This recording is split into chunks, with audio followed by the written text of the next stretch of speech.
Hi everybody and welcome back to the Gentleman's Talk. This is the dulcet tones of James Dean Littlejohn, Bilbo Baggins, talking to you on Reflection Hour on, guess what day? It's Sunday! You know it's Sunday because that's the day that I do my Reflection Hour. Mental health madness in its finest format, dribbling out, thrusting into your ears and vibrating those little hairs on the inside to give you some therapeutic sounds. Anyway, enough of that bullshit coming out of my mouth there. I'm here to reflect. What a fucking day. What a weekend. My last podcast was fucking abysmal. No, it wasn't. I was in a really horrible place.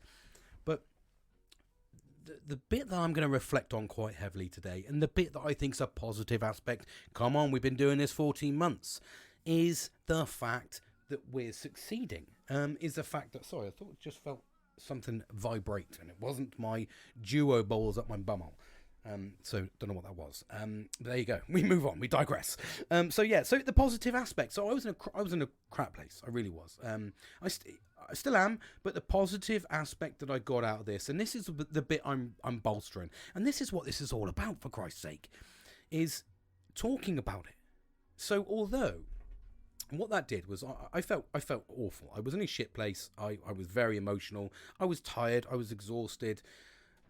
And what I could have done was bottle that up. I could have turned to fucking drink. I could have just fucking yammed down a load of drink, got through the fucking weekend, and I could have ground down to a halt. And then that would have carried on till next week.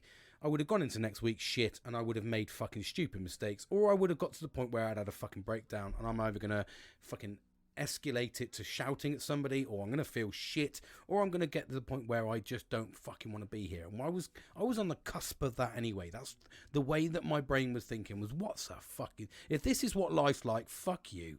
This is a grind. This is a ball bag, mate.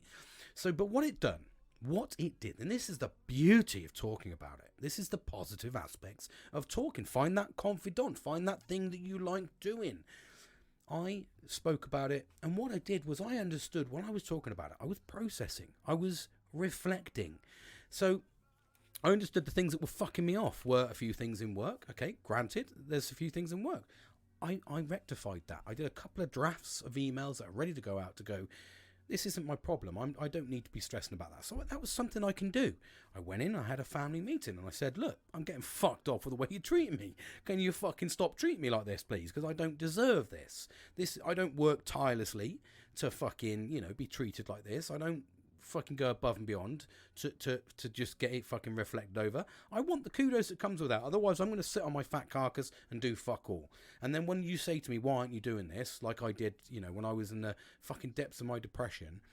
And this was something we spoke about as a family. So you fucking didn't do nothing for years. You didn't cook. You didn't do fuck all. And I'm like, okay, and what do I do now? Well, I work a full-time job. I do all the DIY. I'm designing the fucking house. I cook tea every fucking night because, the missus is working.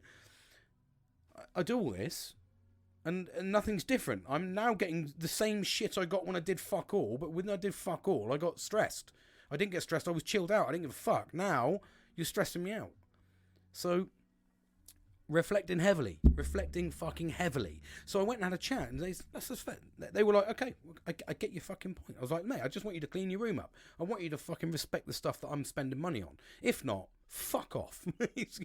Go somewhere else and mess up someone else's shit. Don't mess up my shit, because it's cost money and time and effort, and I like it when it's at a nice fucking level. Yes, I get it. So anyway, I reflected quite heavily, and then it also kicked in some really positive aspects. I got a message from my fucking, literally the next day, my best mate, fucking kudos to him, literally said, mate, I saw your podcast come up, it was dinner time, I thought I'd give you a fucking ring, I thought I'd give you a listen, see what my mate's been up to, and fuck, he sounded horrendous, and he rung me up, and I was like, mate, it just means a lot that you're ringing me, and I know there'll be people, you don't fucking answer your phone. No, I don't want to answer your fucking phone. Maybe it's because of you. I'm joking. So anyway, he rung me up, and I knew that if he'd rung me at dinner time, it was because it was work. I thought it was either work related, to be fair, which is probably why. No, but then also I thought, well, maybe he's listened to the podcast, maybe he's reached out for, or heard my little cry for help, if you like, and he did. He reached in, and then do you know what it did? It's kicked in some really good stuff that we're making the effort. So we've understood that it's not just about fucking life. It's about the fact that we're not enjoying life.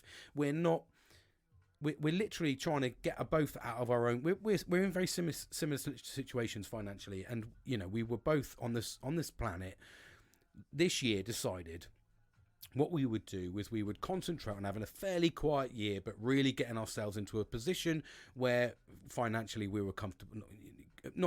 Financially comfortable. That's the reality of it. That's what we wanted. But that meant living like a fucking pauper for a year. And then obviously the energy crisis has fucking come in, and the taxes have gone through the roof, and we're getting royally fucked in the arse by a 15-inch fucking dildo with no lubrication on a plastic one. It's plastic as well. It's not even rubber. That's what we're getting fucked by the government. So we didn't anticipate these things kicking in, energy grills. So when we were like, okay, well, the £200 a month we're saving by not doing the good things has now gone into bills, and we're still not doing the good things. It's like, what the fuck? So anyway, we had this, he heard the cry for help, and we were like, fucking hell. He said, mate, we're going to sort some out. So we did. We said, well, we'll tell you what we'll do. We'll go to golf on Sunday. I was like, no, let's not go to golf Sunday, because we'll get distracted by the game.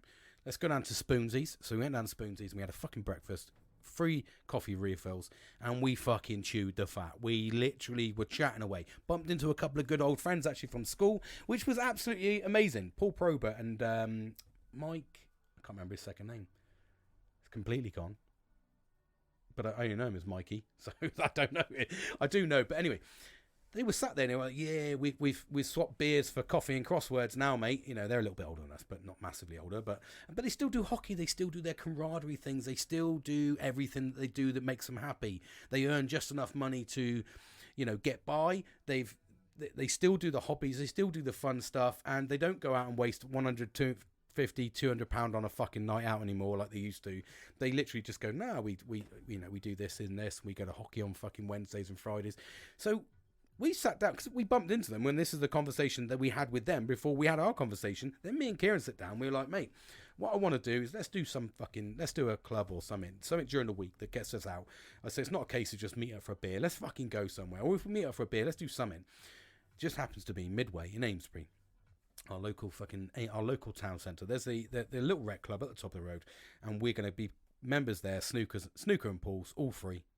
You just turn up, fucking pay your membership, and you can get in and crack on. So we were like, that's it. That's a meeting ground. Midweek, we can chew the fat. We can put the worlds to rights. We can meet there at 7, fucking, have a pint, leave there at fucking 9 to be home for 10, get your fucking self out there and enjoy yourself. Start doing something, chewing the fat, getting through the mundane, not just turning up every 2 or 3 weeks and getting fucking absolutely blottoed. We were talking about it today, going, it's fine doing what we were doing. And he did reach out. Again, I did mention this in the last podcast. We did, that's what we were doing. We were meeting up on a Friday. We were just getting completely fucking blind drunk. We were buying a litre bottle of fucking gin each. We were drinking 3/4 of it. But really, it was he'd come over at 6. We'd have something to eat and a fucking pint and downtown. Then we come back at, say, 7:30. And between 7:30 and fucking 9:30, we just fucking baselined a litre bottle of gin each. Then I put him to fucking bed at 10 o'clock because he's fucking blind drunk because he can't handle his alcohol. I'd sit and have another gin on my own and go to bed. And then we wake up in the morning. He'd be gone early hours because he'd need to go back for his family. And I'd wake up. We'd both be stinking hangovers. We didn't really talk. We just got fucking wankered because we don't see each other. We'd fucking so we're like, mate, we let's just fucking do these things. And it's amazing. Like, those are the things you should be doing through life anyway. And I talk about this all the time. But it's nurturing the right people to instigate it and make sure it does happen, because that's the friendship aspect of it. And that was the beauty of it. That led into, so me sort of going, and I said to you, this podcast is about warts and all. It's about understanding that we all go through different journeys. We all go through different aspects of life. We've all got things that we can do, and there's things that we can't do. But there's always something we can do. There is always something we can do. Even if you've got a limited budget, spending time with people is really, really important to get through life. Otherwise, you just end up grinding through life on your own. You get to the place where I was last week, where I was sat there just, if this is life, if this is what life is supposed to be, and this is where I think the difference with men is, because we don't talk, because we don't open up about ourselves and we say what we really fucking mean or what we really feel or look into different things, because we ultimately shut down, we just get to a point where we're like, fuck, if this is what life's really like, and that is, and I can hand on heart say through all of my episodes, my darkest hours, every single fucking time I got to my darkest hour, every fucking time, I always said to myself, if this is the fucking point, if this is what life is, for me to go through the point where I just work, hemorrhage money on fucking raising children, which is fucking astronomical anyway. If that's life, I don't want to be part of that, because this is I just feel miserable. I just feel tired, exhausted, sad, lonely. And I was like, and through all of my darkest hours, that's where it got to. Every time I said, if this is what life is, then, you know, I don't want to fucking do this anymore. And that's the reality of it. And that's where we get to. So we need to fucking stop that before we get to that point. And to offer an insight, I had a fucking fantastic message from my friend of mine last night, actually, which I was trying to. Oh, there it is. I was trying to share it. I think it's worth sharing because you know, he's an absolutely fantastic lad. I've mentioned him all the time. That's Nelly, and I mentioned him yesterday. He messaged me at 10 o'clock last night. He said, "Found and listened to yesterday's podcast. Loved it. Hope you're feeling a bit more upbeat, big man." Absolutely lovely. So he's listened to my podcast. He's fucking straight in, asking how I was. Brilliant. Okay, that's absolutely fantastic. So even the fact that, and this is where I communicate, really. This is like a fun place for me. You really, when I do this podcast, you truly understand me for who I am, because I don't write anything. This is all literally from my fucking brain. This is just my brain working on overload. So we went through a few things. And I said, "Oh, how are you?" and all this. And, you know, he'd done a presentation last week. So again, because we communicate quite often, we understand, you know, the dynamics. That's the importance of it. And I'm just trying to get to the bit where I said to him, you know, how's things with you? And he said, I'm getting back. This is the key part. So we get a good conversation through, and then he gets to his point. I'm getting more back to my old self by the week, bruv. In 3 weeks, I've got another 2 weeks on a holiday. So in 3 weeks of him doing what I did 14 months ago, he's actually taken it on board. He's got himself ready, because at the end of the day, I was ready 14 months ago to grip my mental health, and I'm still learning about myself. I've just started another podcast, actually, which is The Little John's Life, which is me talking about ADHD and being diagnosed with it, and trying to offer an awareness of ADHD, because I think it's really important. It's an amazing thing to have. I think it's such a positive thing to have. It refers back to the hunter gene. There's a lot you'll understand about me, ADHD, and there's a lot you'll understand about ADHD in general, because everything I'm learning from myself, I'm tying it into my experiences. A bit like this, but a little bit more detailed, because, you know, I put a lot of time and effort into this. So this is a bit more of a detail one about me. Whereas this is been about me, but it's about mental health in general. And I think that it's quite good for me to understand different dynamics. And the ADHD aspect is talking about The Little John's Life is my personal bit. It's something really, really close to my heart, because I'm being diagnosed with it as an adult. I'm learning about things. Anyway. So before I digress into there, if you're interested, jump onto that side of things. That's an additional podcast for me now, where I just talk about that side of things. So, and that's going to be a bit more personal, a bit more gritty, a little bit more of me. So although I'm me on this one, I'm conscious that I'm not, you know, not me. This is a place where, you know, this is a place where I'm learning again, but I want to give it its own personal context. Anyway, so I'm going to digress into that, and I don't want to.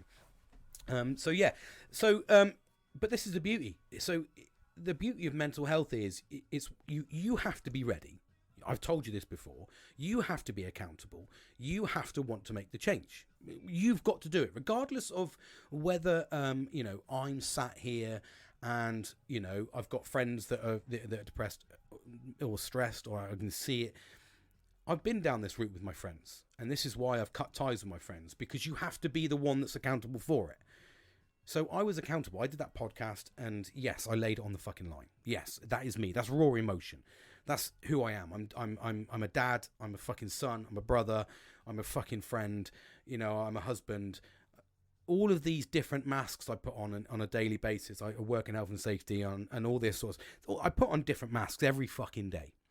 Okay, so sometimes that does get on top of you. And I'm trying to be this guy that just talks about it because it's real.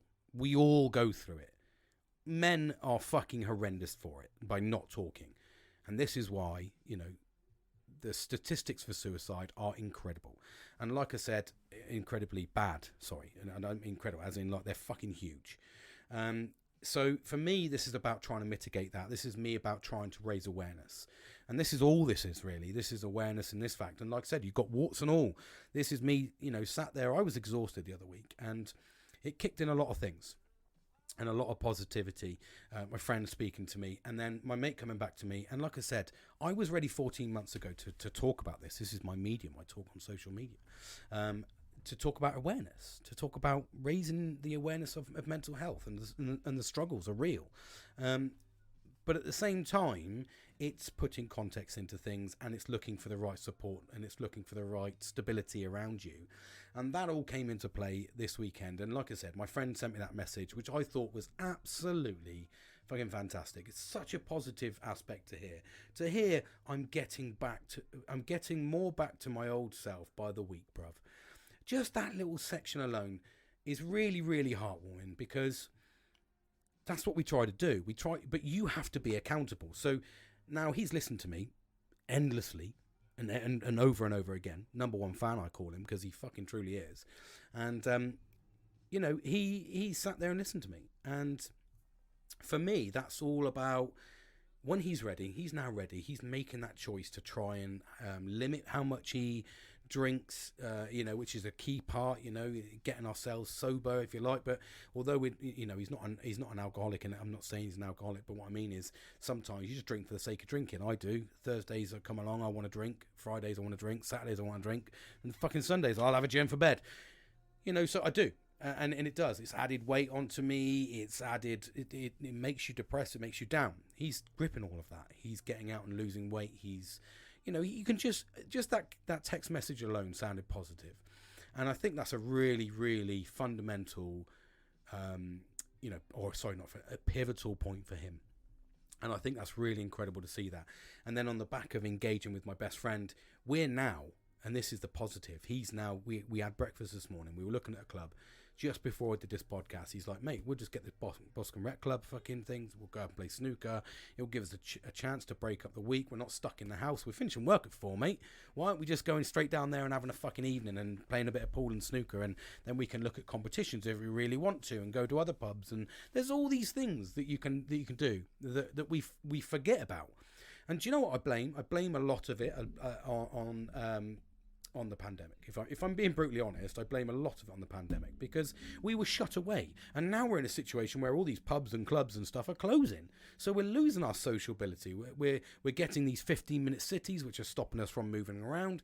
It's almost like this. There's a control element, and I think that for me, that's where I struggle. I don't like being controlled, and I've shut myself down. I've worked from home for over a year, which is I thought would be the best thing since fucking sliced bread, but it ain't. It fucking ain't. I miss that element, but at the same time, because I've done this for so long now, when I do go to sites and stuff like that, I get overwhelmed. I'm like, fucking hell, mate! Everyone's so fucking noisy, because normally I come out and it's like literally silence, just silence. The birds and the bees outside, and I don't mean sex. So when I'm in here, I'm just like. So when I go to an office now where there's like fucking 50 people walking around an office, I'm like, wow, this is fucking chaos. So, but this is me. This is me trying to get myself back onto that track, back into where I should be, getting into socialising, doing those events, getting out and talking again. This all came about, and this is what I need to emphasise the most. All of the positives have come out because I spoke.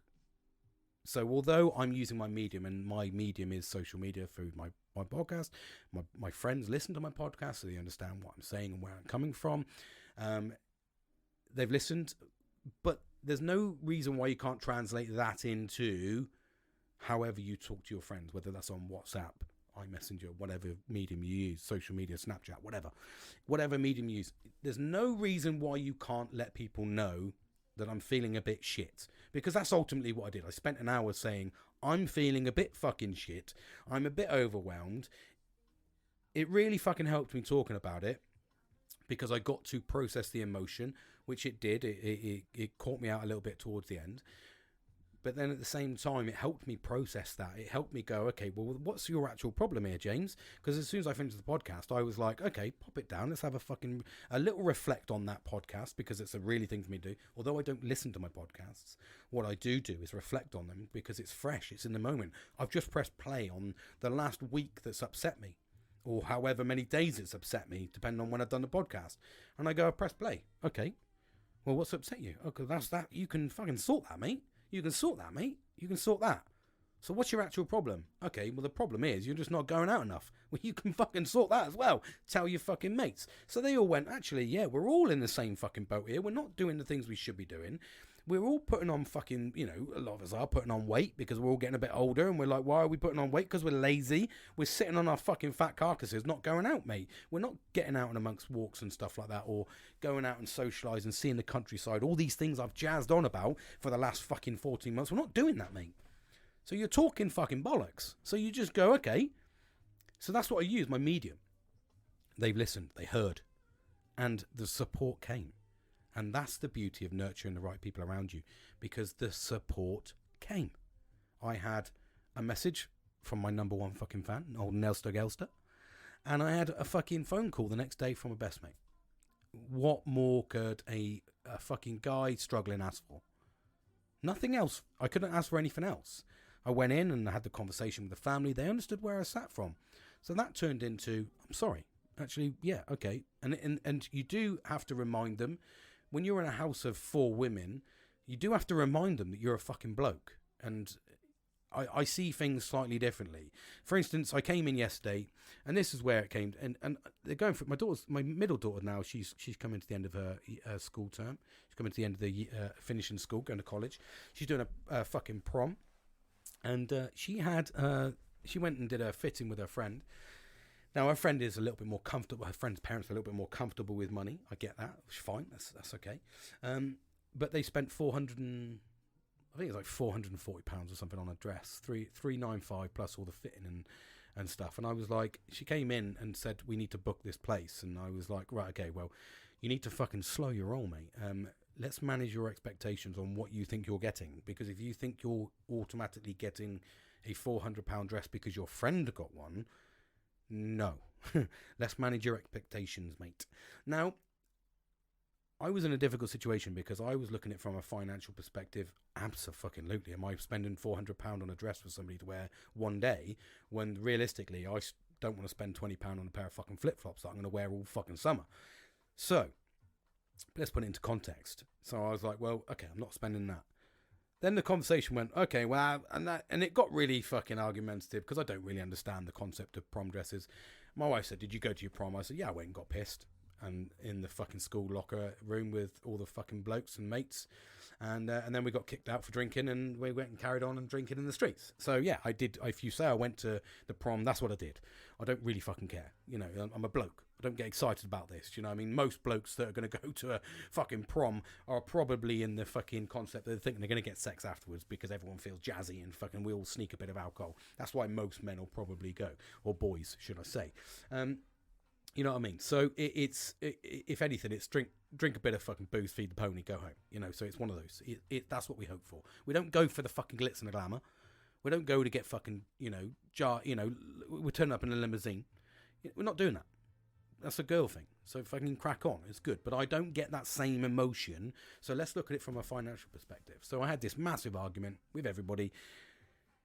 And everyone was like, well, you don't see it like the way we want to see it. So I have to remind them I'm a bloke. I'm a fucking bloke. So all of these things are about communication. Communication is the key point. And whatever medium you use to get communication out is fucking important. Absolutely fucking important. So I felt shit and I got supported. This is why I talk about nurturing the right people around you. Making sure you've got the right friends.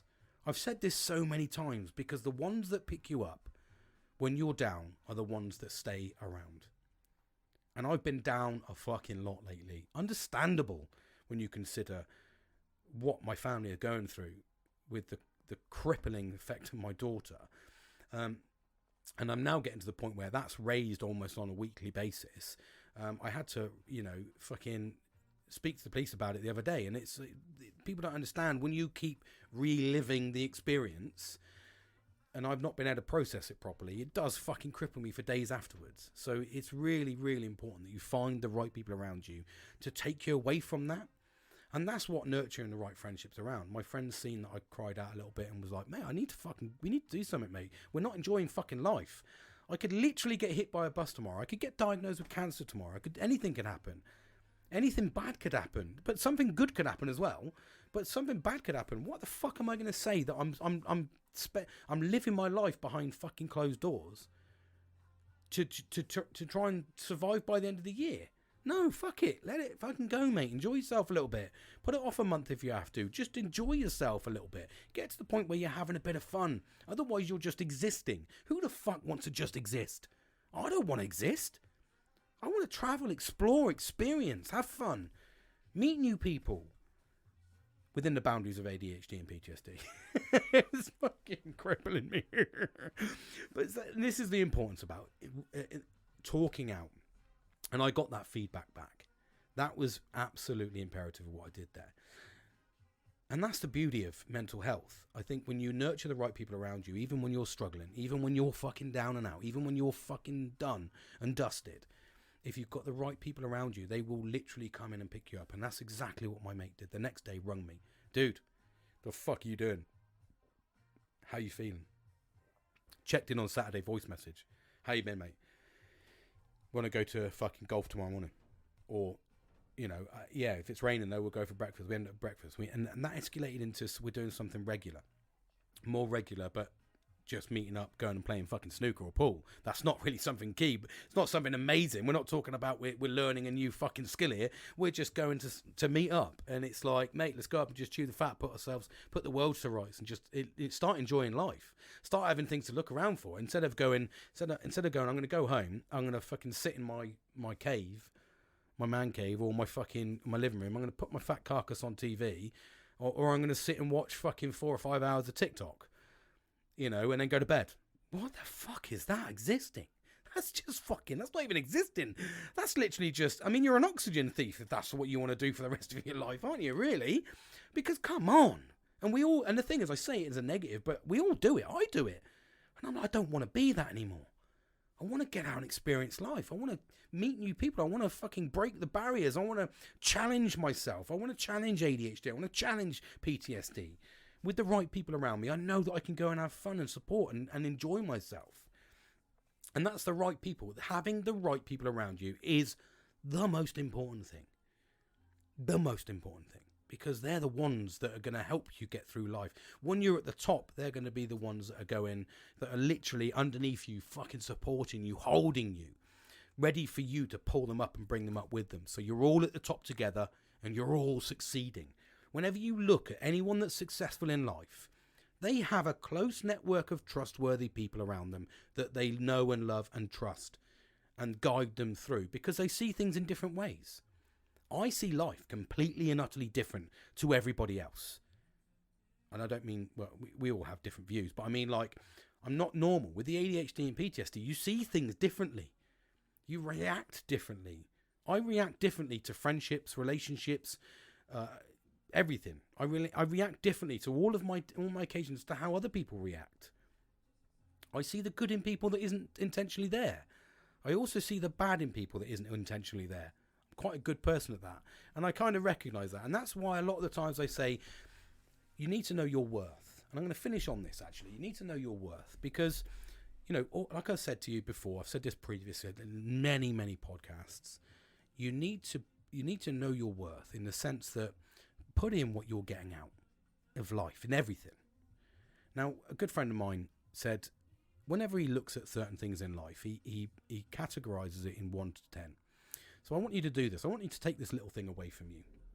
And everything you do, task-worthy, label it or number it as in 1 to 10. 1 being you're going to get fuck all out of doing that.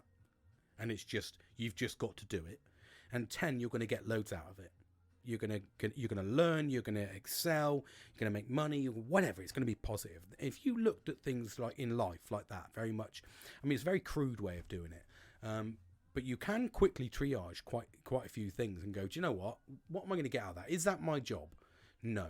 What am I going to get out of doing all that work? Absolutely nothing, because I'm doing someone else's fucking job. I'm not going to do that because I don't need to be accountable. So I'm getting 0 out of that. So that'll either be a fucking delete or move back over. And when you start looking at life through that and you start going, do you know, what am I going to get out of that?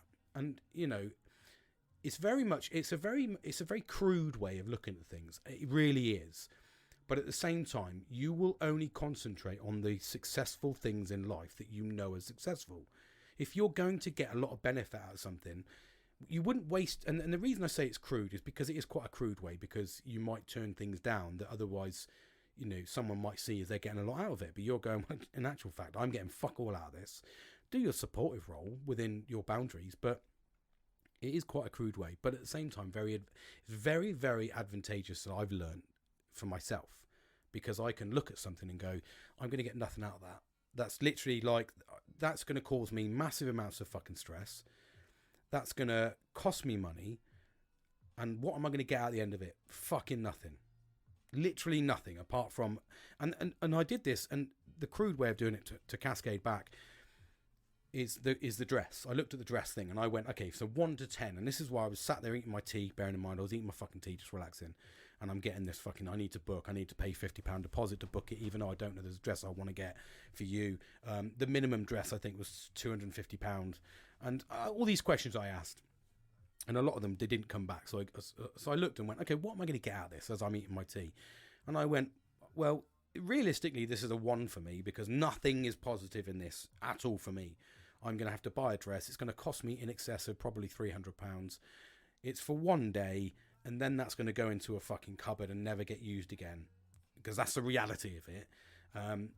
Maybe it'll get worn on a couple of occasions, but there'll be special occasions, because it's not going to be an everyday dress. It's a £400 dress. So I'm like, what am I getting out of this? And so I'm at a 1.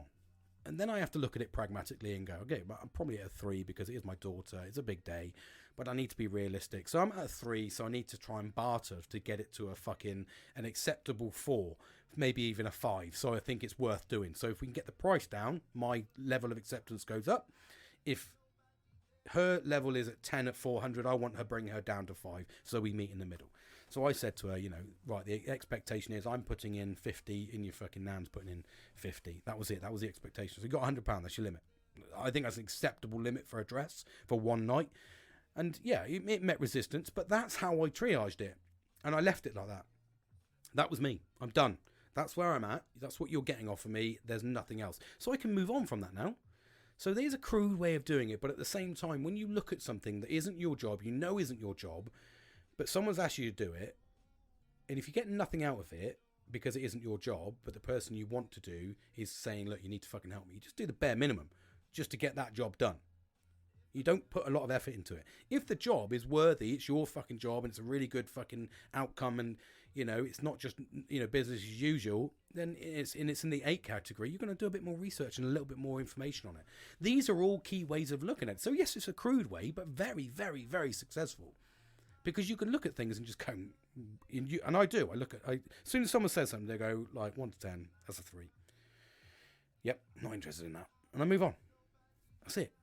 It's quite a quick fucking way of going, okay, that's a fucking 8. I'm going to pursue that. And then you start building your positivity all the time, because you're doing the things that you want to do.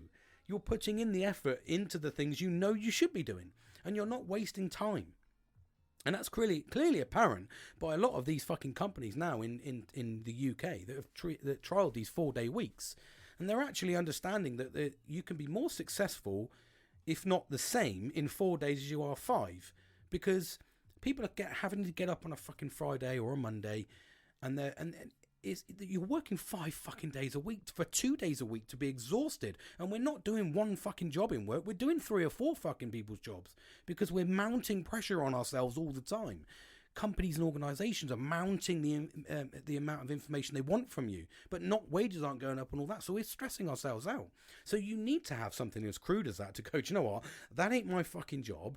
I'm going to get a 1 to fucking 2 out of that, so I'm not going to do it. And literally, and if they come back to you and go, why haven't you done it? You go, it's not my job, mate. Fucking delete, mate. Pay me more money, big boy.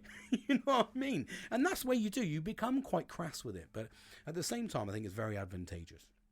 So do that for me. A little favour for me. Just start. These are all key things that we can implement into our lives, and just look at them and just go, okay, is it start off with work, and then just pull it into your life a little bit. I think it's quite successful. So thank you very much for listening to me. I really appreciate your time. I really appreciate your time. And jump over to my new podcast. Like I said, that's a new one about me. Like I say, a little bit more nitty gritty. This is a little bit more around the PTSD, mental health awareness, talking. This is where I'll do my lives and stuff. And then the more detailed stuff, the stuff that I'm trying to raise really significant awareness on, and stuff I lived with and I'm living with. In great detail. I think it's going to be a fun little journey for me because I get to be who I want to be. It's a private little club, as they say. So thank you very much for listening to. I really, really appreciate your time, and I hope you have a fantastic week and you're utilising and enjoying your reflection time as well. Because hopefully you, by now, if you're reflecting on my reflection, listening to my reflection, hopefully you're doing the same for yourself. All these are all key things to implement into your life. If you start implementing them into your life, you will be successful. You really will. We can all bumble our way through fucking life, but to be successful, you need to take accountability, measure things a little bit to understand whether you're going to get your worth out of it. So I think it's a really key point because we waste so much time on worthless tasks and we don't realise time is precious. We don't own anything in this life. Everything we own is just a material object. We don't physically own it because when we die, it all goes back, passed down a generation, or it gets sold. It's just stuff that gets moved around the world. But 9 times out of 10, when you pass away, 70% of your belongings will go in the bin. Because are they the only things we keep? And this might sound morbid, but it's truthful. And this is where I am. I'm a very truthful person. But the reality of it is, when you die, what you see as is something you should keep, and I love this. The next person ain't gonna love it unless there's a value to it. Unfortunately, when you die, people will look for either the sentimental or the value. Everything else is just fucking rubbish because no one's gonna keep every sentimental piece. They'll just go, okay, then well, what's the smallest thing I can keep in my house full of shit? So the one thing we can't control is that's irrelevant. The only thing we can control is time and how we use it. And that's a really important bit, is utilising time correctly, because you need to be successful. You need to enjoy life. What is the fucking point if you're not enjoying life? There is no point to your life. If you just want to work and you're not enjoying work, what's the fucking point? And you're going home tired and your shit work life's bouncing into your fucking home life. What the fuck is the point in living? It literally explained to me. That's the reality. That's the brutality of me. I was like, oh, what the fucking hell's the point? So you need to reset. You need to reevaluate. Give yourself that personal development that you need. So thanks for listening. Thank you as always, and I look forward to talking to you. Like I said, I'm away for a few days now, so lots to talk about. I'm going into my dreaded place, London, so I'm probably and I'm staying there for 2 fucking nights, which is going to cripple me. I know it is, but work related, and I'm missing my daughter's fucking birthday tomorrow, which I'm devastated about, my youngest, but I said I'll make up to her and talk to her in the evening. Thanks for listening. Take care, and spread that positivity and that love. I'll speak to you soon.